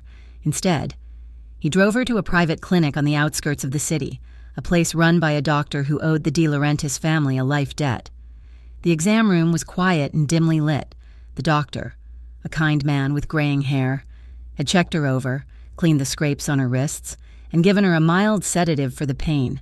He stepped out to give them privacy. Hannah sat on the edge of the exam table. She was still wearing her torn coat. "We need to get you out of these wet clothes," Marco said softly. He moved to help her. His hands, usually so confident, were trembling. He unbuttoned her coat with excruciating gentleness. He helped her slide her arms out of the sleeves. He knelt down to unstrap her leg brace, treating the plastic and Velcro like it was spun glass. He avoided looking at her body in any way that might make her feel exposed. He kept his eyes on the tasks, the buttons, the straps, the fabric. He draped a warm medical gown over her shoulders before helping her slide her shirt off. It was this tenderness, this absolute, reverent respect that finally broke her. The adrenaline crashed, the dam burst. Hannah started to shake. A sob ripped its way out of her chest, followed by another. She covered her face with her hands, crying so hard she couldn't breathe. "Hannah," Marco whispered. He stepped between her knees and wrapped his arms around her, pulling her against his chest. He held her while she fell apart. He stroked her hair, kissing the top of her head, whispering nonsense words of comfort. "I was so scared," she choked out, clutching his shirt. I thought I was going to die in that warehouse." "I know," he said, his voice thick with tears. "I know. I thought I would never see you again," she sobbed. "I thought I would die without telling you that I still love you." Marco went still. He pulled back slightly, cupping her tear-stained face in his hands. His thumbs wiped away the wetness on her cheeks. "You love me?" he asked, his voice breaking. "After everything? After finding out who I am?" "I hate who you are," she whispered, looking into his dark eyes. "But I love who you are with me. I love the man who stood in the rain. I love the man who came for me. I am trying to be him," Marco swore, tears spilling from his own eyes now. "Loving you. It is the only thing that has ever made me want to be someone else, someone better. I am done with the life. Hannah, I am done." She looked at his mouth. She needed to know he was real. "Kiss me," she whispered. He did. It wasn't a smooth, movie star kiss. It was messy and desperate. It tasted of salt and fear and relief. He kissed her like a drowning man finding air. His fingers traced the line of her spine, grounding her, reminding her that she was here. She was whole, and she was his. They didn't go back to her apartment. It wasn't safe, and the memories there were too cold. Marco took her to the penthouse. This time, he didn't take her to the guest room. He led her into his bedroom, a space of soft grays and blues. He helped her into his bed, tucking the high thread count sheets around her. He didn't leave. He sat on the edge of the mattress, still wearing his tactical vest, looking like a sentinel guarding the most precious thing in the world. Hannah reached out and took his hand. "Stay. I'm not going anywhere," he promised. He lay down on top of the covers next to her. He held her hand, his thumb brushing the inside of her wrist, feeling the steady flutter of her pulse. It was the only rhythm that mattered to him now. They lay there in the quiet dark. Occasionally, Marco would lean in and press a soft kiss to her forehead, her cheek, her temple. He touched her as if he was verifying she was still there. There was desire there, a low hum of electricity between them, but it was overshadowed by a profound need for closeness, the intimacy of survival. Hannah watched him in the dim light. The lines of his face were softened by exhaustion. He looked younger. He looked like the man she had glimpsed in the kitchen that night. Not a kingpin, just a man who was tired of fighting alone. "Safe," she whispered, her eyes closing as the sedative and the warmth pulled her under. "Always," Marco whispered back. She fell asleep with his hand wrapped around hers. The monster outside the door kept at bay by the monster who had decided to become a man for her sake. The silence in the penthouse was different now. It was no longer the quiet of luxury. It was the quiet of a fortress under siege. For 3 days following the rescue at the warehouse, Marco De Laurentiis did not leave the apartment. He stood by the floor-to-ceiling windows, watching the city of Riverton churn below him, a glass of water untouched in his hand. He had gotten Hannah back. She was sleeping in the master bedroom, her injured leg propped up on 3 pillows, the bruising on her wrists fading to a sickly yellow. But every time he looked at her, he saw the warehouse. He saw the gun pointed at her spine. He saw the terror in her eyes that he had put there, not by his actions, but by his existence. Protecting her was not enough. He could hire 100 men. He could buy every cop in the precinct. But as long as his name was De Laurentiis, and as long as that name meant King of Riverton, she would be a target. He put the water glass down. He made a decision. 2 hours later, Marco sat on a rusted park bench in a forgotten corner of the city's botanical gardens. It was cold, the trees stripped bare by winter. A man in a beige trench coat sat down on the other end of the bench, holding a newspaper. "You are a hard man to reach, Marco," the man said quietly. He was Agent Miller, a federal contact Marco had fed low-level intel to over the years to keep the heat off his own operations. "I have something for you," Marco said, staring straight ahead. "But the price is high." "I am listening." "I give you Victor Dane," Marco said. "I give you his routes, his suppliers, his payroll.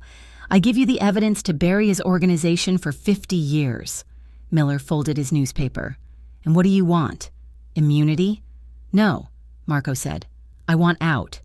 I am dismantling the De Laurentiis network. I will plead to the racketeering charges, but I want the violent felonies dropped. I want supervised release. I want my assets, the clean ones, unfrozen. And I want federal protection for Hannah Cole until the dust settles." Miller looked at him, stunned. "You are trading a kingdom for a rap sheet. Marco, why?" Marco looked at the empty playground across the path. "Because I found something worth more than the kingdom." While Marco was negotiating the end of his empire, Hannah was fighting a war of her own. She sat in the office of Dr. Aris, a therapist she had started seeing the week after the kidnapping. The room was small and smelled of lavender. "I love him," Hannah said, her voice steady but her hands twisting a tissue. "That is the problem. I love him, but I hate where he comes from. I hate that I wake up at night thinking I hear a van door sliding open. Trauma does not disappear just because the danger is past, Doctor," Aris said gently, "and you are in a unique position. Hannah, you are not just recovering from an event, you are in a relationship with the source of the danger. You have to ask yourself, are you staying because you feel safe with him specifically, or are you staying because you are afraid to be without his protection?" Hannah looked down at her leg brace. For years, she had defined herself by what she could not do. She was the girl who couldn't run, the girl who needed the elevator, the victim of a hit and run. "I'm not afraid to be alone," Hannah realized, surprising herself. "I survived 3 years in a city that didn't care if I fell down. I learned to walk again when doctors said I wouldn't. I am strong." She looked up. "I want to be with him, but not as a victim, and not as a bystander. If I choose him, I have to choose him with my eyes open. I have to know that the life he lived is part of him, but I need to know it is over." That evening, Marco came home late. He looked exhausted, his tie loosened, the lines around his eyes deep and dark. Hannah was sitting on the sofa, her cane resting against her knee. "We need to talk," she said. "I know," Marco replied. He sat on the coffee table in front of her, lowering himself so he was looking up at her. He took her hands. "I did something today." He told her. He told her about the meeting with Miller. He told her about the deal. He told her that he was prepared to tear down the infrastructure his father had built, the power that had defined him since he was 18 years old. Hannah listened, her heart hammering. "You are going to prison?" "Maybe for a short time," Marco said, "or maybe just probation, house arrest. I do not know yet, but the De Laurentiis crime family ends this week." "Why?" she whispered. "You love the power. You told me once it was the only thing that made you feel safe." "I was wrong," Marco said, his voice cracking. "Power doesn't make me safe. It makes me lonely. And it almost got you killed. I am terrified. Hannah, I do not know who I am without the title. I do not know how to be just Marco." "You're not just Marco," Hannah said, tears spilling over. She leaned forward, cupping his face. "You are the man who fixed my elevator. You are the man who holds me when my leg hurts. I can live with a man who is rebuilding himself. I cannot live with a kingpin." "Then you will not have to," he promised, pressing his forehead against hers. The end of Victor Dane did not come with a whimper. It came with a roar. 3 days later, Victor, desperate and bleeding revenue from the federal freeze on his assets, made one last, reckless play. He received a tip, planted by Marco, that a high-value shipment of De Laurentiis cash was being moved through the South Ward shipyards. It was a trap. Hannah was not there. She was in a safe house 20 miles outside the city, sitting in a living room with 2 federal agents standing guard by the door.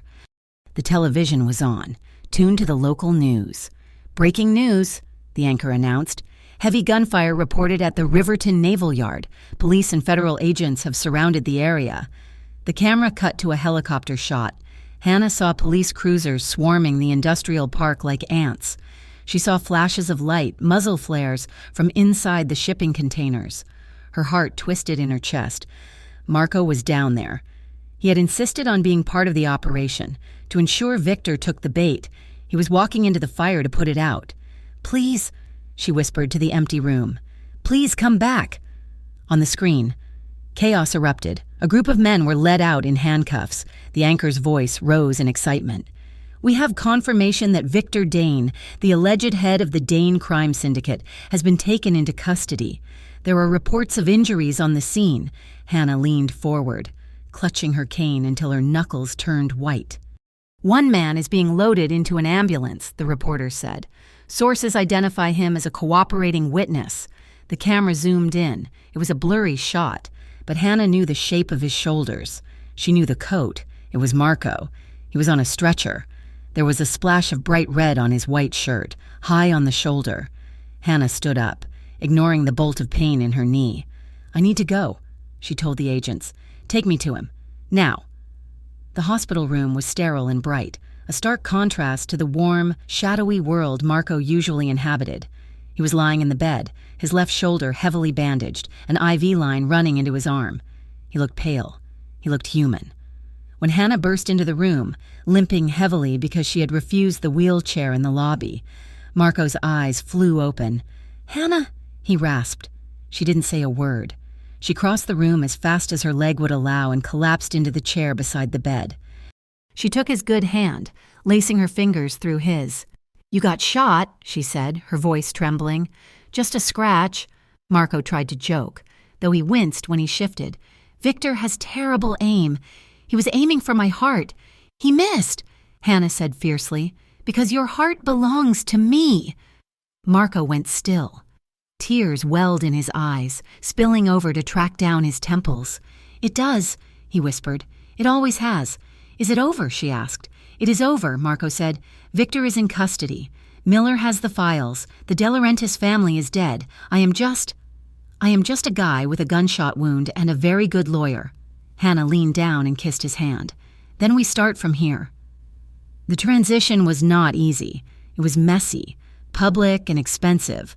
For the next 6 months, Marco's face was on the front page of every newspaper in Riverton. The trial was a media circus, but Marco kept his word. He testified. He laid bare the mechanics of the city's corruption.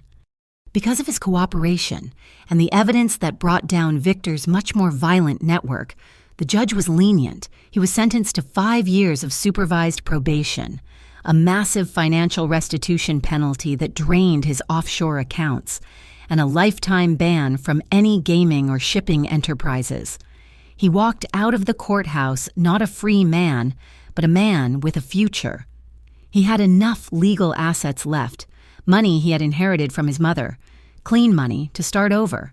He didn't go back to the shadows. He opened a logistics firm called Open Road.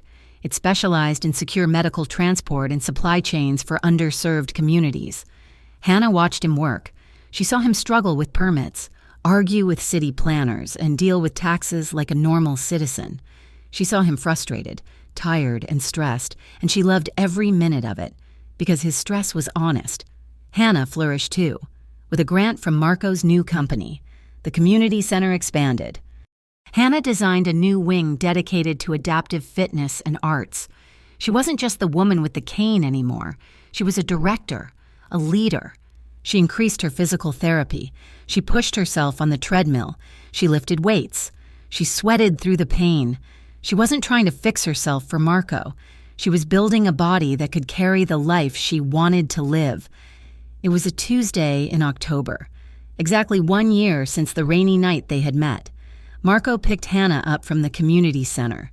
He wasn't driving the black luxury sedan anymore. He drove a sensible, high-end SUV that was easier for her to get in and out of. "I need you to come check something in the East Wing," Marco said, parking the car. The contractor had a question about the flooring. "Now?" Hannah asked, tired. "Can it wait until morning?" "It will only take a minute." Hannah sighed and grabbed her cane. They walked into the building. The hallways were dark. The staff, having gone home for the night, Marco led her to the large multi-purpose room at the end of the hall. He opened the door. Hannah gasped. The room had been transformed. Strings of soft, warm fairy lights were draped across the ceiling, casting a golden glow over the space. The harsh fluorescent lights were off. In the corner, a portable speaker was playing a soft, scratching jazz record, the same one he had played in his penthouse the night he first cooked for her. The floor had been refinished. It was polished wood, smooth as glass, with absolutely no obstacles, no rugs to trip on, no uneven seams, just a perfect, accessible surface. Marco walked to the center of the room and turned to her. He was wearing a suit, though it was off the rack now, not bespoke. He looked nervous. "Marco?" Hannah asked, stepping inside. "What is this?" "I realized we never had a first date," Marco said, his voice echoing slightly in the large room. "Not a real one. And we never went dancing. I cannot dance."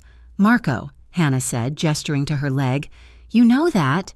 You can move," Marco said softly, "and I can hold you." He held out his hand.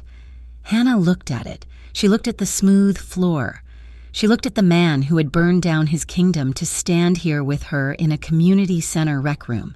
She dropped her cane. It clattered softly to the floor. She took a step, then another, limping toward him. Marco met her halfway. He didn't grab her. He offered his frame as a support. He placed her hands on his shoulders. He wrapped his arms around her waist, locking his fingers together at the small of her back. He took her weight completely, pulling her against his chest so that her bad leg didn't have to work so hard. "Lean on me," he whispered. They began to sway. It wasn't a waltz. It wasn't a tango. It was a slow, rhythmic rocking, moving in time with the saxophone. Hannah closed her eyes. She felt the solid warmth of him. She felt the beat of his heart against her cheek. For the first time, she didn't feel the limitation of her body. She felt the extension of it. He was her balance. She was his anchor. "Thank you," she whispered into his neck. "For what?" "For seeing me," she said. "For seeing the woman, not the break." "Thank you for saving me," Marco replied, his voice thick with emotion. "For seeing the man, not the monster." They stopped moving, but they didn't let go. Marco leaned back slightly, looking down at her. His eyes were full of a tenderness that stopped her breath. He kissed her. It was a long, unhurried kiss. It tasted of the past year, the fear, the pain, the hospitals, the courtrooms, but mostly it tasted of gratitude. It deepened, full of love and longing, a silent vow made in the golden light of a quiet room. They stepped out onto the rooftop of the community center. The air was crisp, signaling the coming winter, but neither of them felt the cold. Below them, Riverton glittered. It was a city of lights and shadows, of broken sidewalks and fixed elevators. Hannah leaned into Marco's side. His arm was wrapped securely around her, his heavy coat shielding her from the wind. She rested her head on his shoulder. "What happens next?" Hannah asked quietly, looking out at the skyline. "Work," Marco said. "Therapy. Paying the bills. Normal things." "It sounds boring," she teased. "It sounds perfect," he countered. "We need a place," Hannah mused. "My apartment is too small, and your new place? Well, it has too many stairs." "We will find a place," Marco promised. "Ground floor, or a really good elevator, maybe a garden." "I would like a garden," Hannah said. She lifted her face to his. Marco lowered his forehead to rest against hers. They stood there for a long moment, breathing in the city air, two survivors who had found each other in the wreckage. Marco had once pulled up in a dark car and offered her a ride, a temporary escape from the rain. But as Hannah looked at him now, seeing the scars he carried and the love he offered, she knew she didn't need a ride anymore. She had found her destination. They smiled at each other, a shared secret in the dark, and turned to look at the horizon, ready to walk the rest of the road together. Thank you so much for listening to this story. I hope Hannah and Marco's journey touched your heart as much as it did mine. If you enjoyed this series, please leave a comment down below and tell me where you are listening from. I love seeing how far these stories travel. Don't forget to hit that subscribe button to Mafia Romance Stories for more emotional, realistic, and captivating tales. Share your thoughts in English in the comments, and I'll see you in the next story.